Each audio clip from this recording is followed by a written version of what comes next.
Let's roll the intro.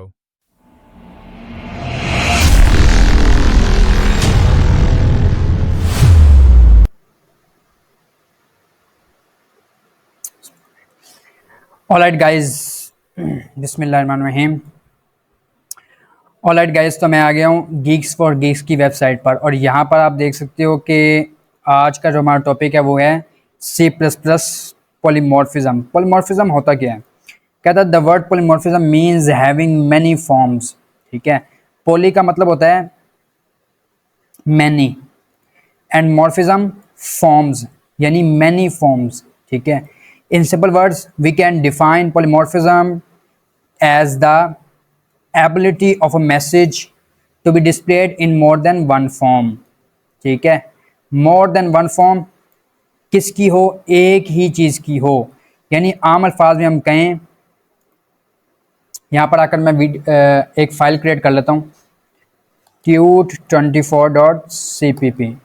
Okay, और यहां पर आकर मैं अपना कोड लिख लेता हूं, #include iostream using name space std।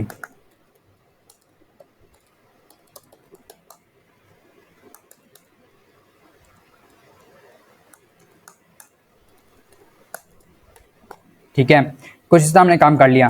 अब पॉलीमॉर्फिज्म क्या होता है?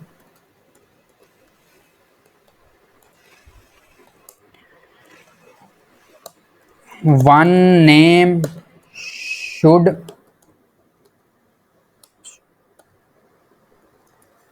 वर्क मल्टीपल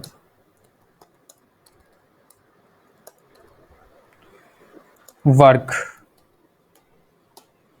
ओके, पॉलीमॉर्फिज्म का सिंपल अल्फाज में मीनिंग ये होता है एक नाम मल्टीपल काम। ठीक है, एक नाम मल्टीपल काम। इसकी सिंपल सी एग्जांपल है हमारे पास फंक्शन ओवरलोडिंग। ठीक है, कि उसमें क्या होता है? फंक्शन ओवरलोडिंग भी है, फंक्शन ओवरराइडिंग भी है हमारे पास। कि उसमें क्या होता है कि एक ही फंक्शन का नेम होता है लेकिन उससे हम डिफरेंट वर्क कर रहे होते हैं। तो यहाँ पर मैं आता हूँ तो वो यही चीज़ कह रहा है। आई कहता है a real life example of polymorphism is a person who at the same time can have different characteristics. A man at the same time is father, husband, employ. So the person exhibit different behaviour in different situations. ठीक है, इसने example दिया है कि एक person होता है, वो रियल लाइफ में क्या होता है? एक फादर भी होता है, हस्बैंड भी होता है और एम्प्लॉय भी होता है एक ही मैन, एक ही पर्सन है, लेकिन उसकी जो कैरेक्टरिस्टिक्स है वो डिफरेंट है। कि एक ही वक्त में एक ही बंदा एक ही वक्त में फादर भी है, हस्बैंड भी है, एम्प्लॉय भी है और भी डिफरेंट उसके क्या कहते हैं कैरेक्टरिस्टिक्स होंगे। ठीक है, तो वो ये बात कह रहा है। आगे क्या कहता है? This is called polymorphism. ये होती है polymorphism. One name should work different multiple, ये आपने याद रखना है, one name should work multiple works. ठीक है, आगे क्या कहता है? कहता है टाइप ऑफ पॉलीमॉर्फिज्म। पॉलीमॉर्फिज्म के ना दो टाइप्स हैं, कंपाइल टाइम पॉलीमॉर्फिज्म है एंड रन टाइम। ठीक है, एक होती है जब कंपाइल होता है जब, एंड दूसरी होती है रन टाइम, जब प्रोग्राम जो है एग्जीक्यूट होता है। तो यहाँ पर मैं आऊँगा और यहाँ पर आप देख सकते हो कंपाइल टाइम पॉलीमॉर्फिज्म है एंड रन टाइम पॉलीमॉर्फिज्म है। ठीक हो गया, और यहाँ पर आप देख सकते हो कंपाइल टाइम पॉलीमॉर्फिज्म की आगे टाइप्स हैं, वो कौन सी है? Function overloading. जो हम प्रीवियस लेक्चर्स में हम लर्न कर चुके हैं कि क्या कहते हैं फंक्शन ओवरलोडिंग हमारे पास क्या होता है। ठीक है, इस तरह ऑपरेटर ओवरलोडिंग, जिस तरह फंक्शन जो होता है वो ओवरलोड हो रहा होता है कि सेम नेम से हम फंक्शन बनाते हैं और फिर उसको ओवरलोड करते हैं, डिफरेंट तरीके से हम उसे कॉल करते हैं मल्टीपल टाइम। ठीक है, इस तरह ऑपरेटर में भी ये होता है कि एक ही ऑपरेटर होता है, यानी कि एडिशन का ऑपरेटर है या यूनिट ऑपरेटर है या इंक्रीमेंट ऑपरेटर है, उसे क्या कहते हैं फिर हम डिफरेंट तरीके से हम यूज कर रहे होते हैं। तो ये ऑपरेटर ओवरलोडिंग है। इसे हम अभी तक डिस्कस तो नहीं किया लेकिन आने वाली वीडियो में इसे भी हम देखेंगे। ठीक है, और दूसरा होता है रन टाइम। रन टाइम में क्या होता है? वर्चुअल फंक्शन होते हैं। ठीक है, ये क्या होता है ये भी हम देखेंगे। तो अब हम नीचे स्क्रॉल करते हैं तो कंपाइल टाइम पॉलीमॉर्फिज्म में ये फंक्शन ओवरलोडिंग बता रहा है कि क्या होता है। ये हम प्रीवियस वीडियो में डिस्कस भी कर चुके हैं कि ये क्या होता है। अगर आपने अभी तक वो वीडियो नहीं देखी तो मैं चाहूँगा कि आप वो देखें जाके। ठीक है, और मैं यहाँ पर आकर आपको ये समझाने लगा, यहाँ इस वीडियो में हम ये नहीं देखेंगे कि कंपाइल टाइम पॉलीमॉर्फिज्म क्या होता है, क्योंकि हम देख चुके हैं कि फंक्शन ओवरलोडिंग होता है वो, ठीक है। ऑपरेटर ओवरलोडिंग इसे हम आने वाली वीडियो में देखेंगे, ठीक है। तो इसे मैं डिस्कस नहीं करूंगा क्योंकि इसे हम ऑलरेडी डिस्कस कर चुके हैं। हम देखेंगे कि रन टाइम पॉलीमॉर्फिज्म क्या होता है। मैं नीचे स्क्रॉल करता हूँ, यहाँ पर इन्होंने कुछ एग्जाम्पल भी दी हुई है, आप चाहें तो इस वेबसाइट को विजिट कर लें और यहाँ पर आकर इसे अंडरस्टैंड कर सकते हैं। अगर नहीं तो मैंने वीडियो तो बनाई हुई ना यार, वहाँ पर आके आप देख सकते हो, ठीक है। और यहाँ पर आकर मैं क्या कहूँगा, यहाँ पर है रन टाइम पॉलीमॉर्फिज्म। ये क्या होती है? This type of polymorphism is achieved by function overriding. तो मेरा ख्याल है कि हम ये भी पढ़ चुके हैं, ओके। हमने फंक्शन ओवरराइडिंग का कंसेप्ट भी पढ़ा हुआ है। अगर आपने वो वीडियो भी नहीं देखी तो आप फंक्शन ओवरराइडिंग की वीडियो को चेकआउट कर सकते हो, ठीक है। अब late binding and dynamic polymorphism are the other names of run time polymorphism. The function call is resolve at run time in run time polymorphism, ठीक है। फंक्शन कब कॉल होता है, ठीक है, रन टाइम पर। In contrast with compile time polymorphism, the compiler determines which function call to bind the object after deducing is at runtime।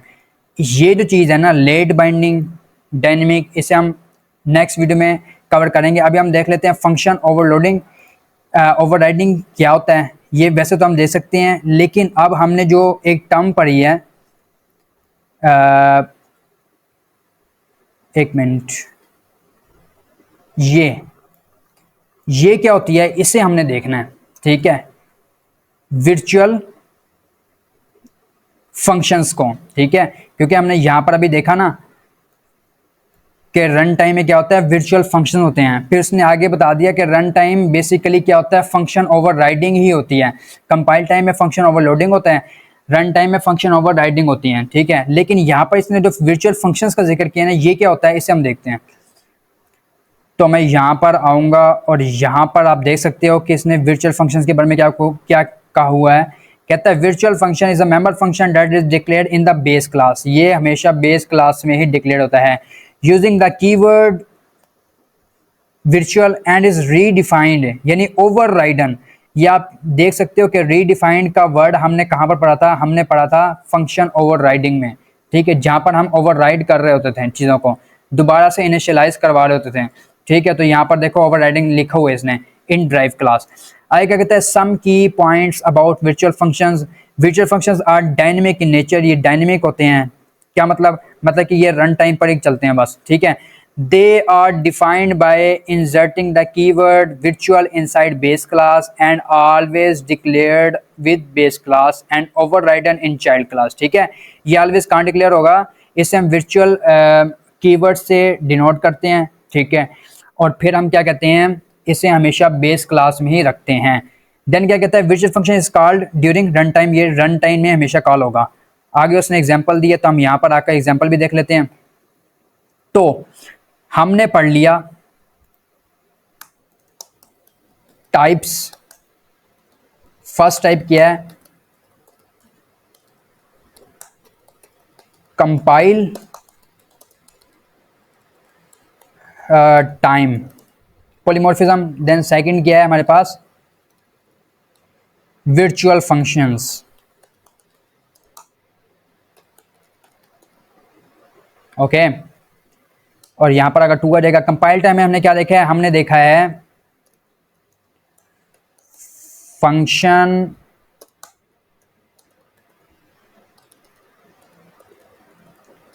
Overloading and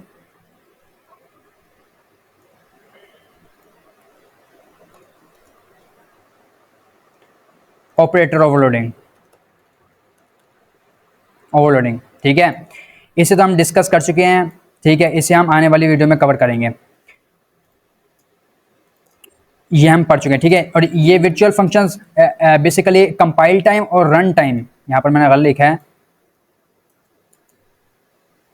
run time polymorphism. इसके अंदर क्या होता है, हमारे पास वर्चुअल फंक्शन होते हैं।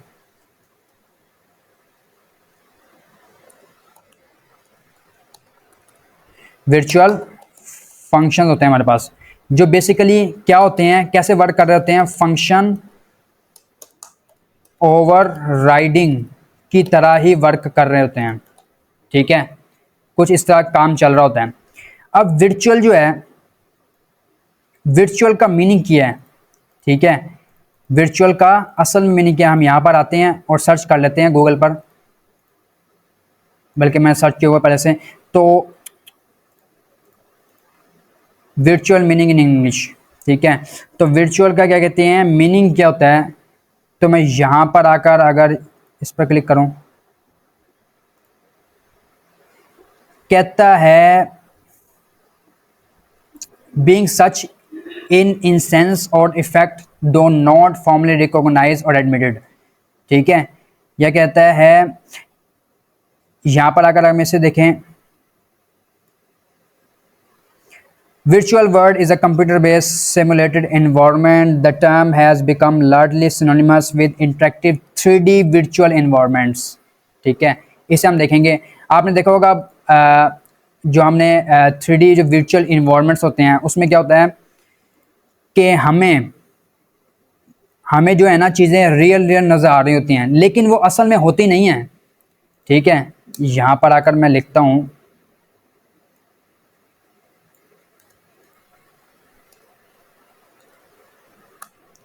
तो वर्चुअल फंक्शंस क्या होते हैं,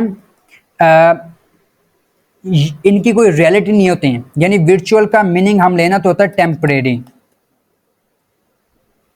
ठीक है, टेम्परेरी होता है, नॉट इन रियल। जैसे इसकी एग्जांपल हमने ली है, क्या चीज, 3D virtual environments, okay. 3D virtual environment, 3D virtual environment में क्या होता है कि हम जब उन चीज़ों को देख रहे होते हैं, अगर आपने कभी इस चीज़ को एंजॉय किया हो, ठीक है, फेस किया हो, तो आपने देखा होगा कि हम आंखों से उन चीज़ों को देख रहे होते हैं और ऐसे लगता है कि वो हमारे पास ही हैं, ठीक है, लेकिन हकीकत नहीं होती उनकी कुछ, ठीक है, उनकी हकीकत कुछ होती नहीं है हमारे पास।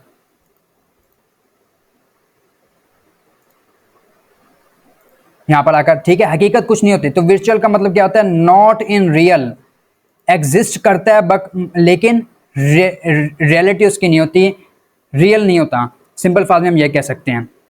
तो आप देख सकते हो, मैंने पर आप देख सकते हो कि ये VR इन्वायरमेंट है, यानी लग रहा है कि ऐसे कि ये एग्जिस्ट कर रहा है, लेकिन रियलिटी में नहीं है कुछ भी है, ठीक है। ये सारा कुछ जो इर्द गिर्द है ये क्या है, वर्चुअल इन्वायरमेंट है, यानी रियलिटी इनकी कुछ नहीं है मगर एग्जिस्ट कर रहे हैं कहीं ना कहीं, ओके। तो बस यही मतलब होता है वर्चुअल का। आई होप कि आपको क्लियर हो गया होगा। तो मैं यहाँ पर आता हूँ और यहाँ पर आकर ना अब हम क्या करते हैं, प्रैक्टिकल कोई एग्जाम्पल करके देखते हैं। तो यहाँ पर आकर ना मैं क्या करता हूँ, जो हमने प्रीवियस लेक्चर में डिस्कस किया ना उसे कॉपी कर लेता हूँ मैं। तो यहाँ से इसे कॉपी कर लेते हैं हम, क्यों टाइम वेस्ट करें, हम इसे कॉपी करके हम यहाँ पर पेस्ट करते हैं, ओके। एंड देन इसे भी कॉपी कर लेते हैं हम,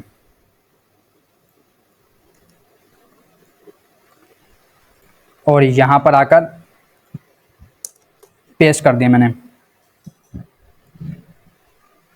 ओके। कुछ इस तरह मैंने कर लिया। मैं इसे रन करता हूँ, तब क्या होगा आप देख सकते हो, hello I am fruit, hello I am fruit and hello I am fruit, ये हमारे पास लिखकर आ गया है।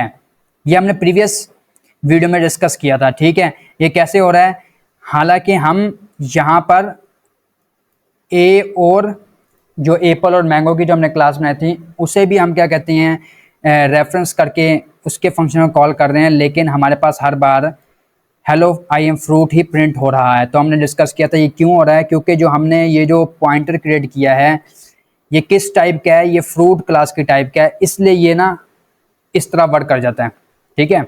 अब मैं क्या करता हूँ, यहाँ पर आकर ना सिर्फ मैं एक काम करता हूँ, क्योंकि हमने पढ़ा था कि वर्चुअल फंक्शंस जो हम बनाते हैं वो हम सिर्फ बेस क्लास में बनाते हैं। तो यहाँ पर आकर मैं क्या करता हूँ, मैंने लिखा वर्चुअल। अब ये क्या हो गया, अब इसकी हैसियत यूँ समझ लो टेम्परेरी हो गई, अब ये रियल में नहीं है, इसकी रियलिटी ख़त्म हो गई अब यूँ समझ लो, ठीक है। अब ये सिर्फ एग्जिस्ट कब होगा, रन टाइम पर। हमने अभी पढ़ा था कि ये कब चलेगा, रन टाइम पर ही एग्जीक्यूट होगा, ठीक है, रन टाइम पर ही एग्जीक्यूट होगा। ओके, तो इसकी अभी कुछ हैसियत नहीं है, जब रन होगा तो उस टाइम ये कॉल होगा, ठीक है, उस टाइम इसकी यूँ समझ लो एग्जिस्ट होगा, देन फिर क्या कहते हैं दोबारा से ख़त्म हो जाएगा। मैं इसको रन करता हूँ, अब देखो आप क्या आया, hello I am fruit, I am Apple, I am mango, ठीक है। सिर्फ ये एक वर्ड मैंने लगाया है और आप देख सकते हो कि पूरा का पूरा आंसर ही चेंज हो गया। इसे मैं दोबारा से रिमूव करता हूँ, दोबारा से आपको चला कर देता हूँ मैं। आप देखोगे कि हेलो आई एम फ्रूट है, फिर तीनों टाइम ही यही आ रहा है। क्यों? क्योंकि ये फ्रूट क्लास जो है ना सबको ओवरराइड कर दी है। लेकिन देन मैं यहाँ पर आकर जब फिर चो लगाता हूँ और फिर रन करता हूँ तो आप देखोगे कि hello I am fruit, I am Apple, I am mango, ये हमारे पास प्रिंट होकर आ गया है। अब क्या हुआ, हालांकि कोड बिल्कुल वही है, बिल्कुल वही कोड है, ठीक है। तो हम देख सकते हैं यहाँ पर जो फर्स्ट टाइम जो पॉइंटर था ना, पॉइंटर था, ठीक है, और ये जब वर्क हो रहा था तो ये वर्क कैसे हो रहा था कि ना जो पॉइंटर की जो टाइप थी ना, जो हमने फ्रूट के लिए बनाई है, ये उसके हिसाब से वर्क हो रहा था, ठीक है। लेकिन जब हमने इसको किया विर्चुअल, विर्चुअल किया, तो फिर ये क्या हो गया, फिर ये जो ऑब्जेक्ट की जो टाइप थी, ठीक है, यानी इस क्लास का जो ऑब्जेक्ट था उसकी टाइप थी, उसके हिसाब से इसने वर्क किया, ठीक है। और फिर उसने हमें जो क्या कहते हैं आंसर शो करवा दिया है। और आप देख सकते हो यहाँ पर हम क्या कहते हैं फंक्शन ओवरराइडिंग भी कर रहे हैं, ये है, फिर ये हो गया, फिर ये हो गया। तो कुछ इस तरीके से चीज़ें हमारे पास वर्क कर रही होती हैं। वीडियो की लेंथ भी काफ़ी हो गई है, तो आई होप कि आपको ना ये चीज़ें क्लियर हो गई होंगी। नहीं क्लियर हुई तो मैं चाहूँगा ये दोबारा से देखो आप। ये थोड़ा सा लिटिल बिट कह सकते हैं हम डिफ़िकल्ट टॉपिक है, मगर ज़्यादा भी मुश्किल नहीं है यार, ठीक है, आप कर सकते हो। तो वीडियो को दोबारा देखो आप, अगर आपको समझ नहीं आई है, समझ आ गई तो वेल एंड गुड। वीडियो कैसी लगी, अच्छी लगी तो कमेंट भी करें, लाइक भी करें, अपने फ्रेंड्स के साथ शेयर भी करें। मिलते हैं किसी नेक्स्ट वीडियो में, तब तक के लिए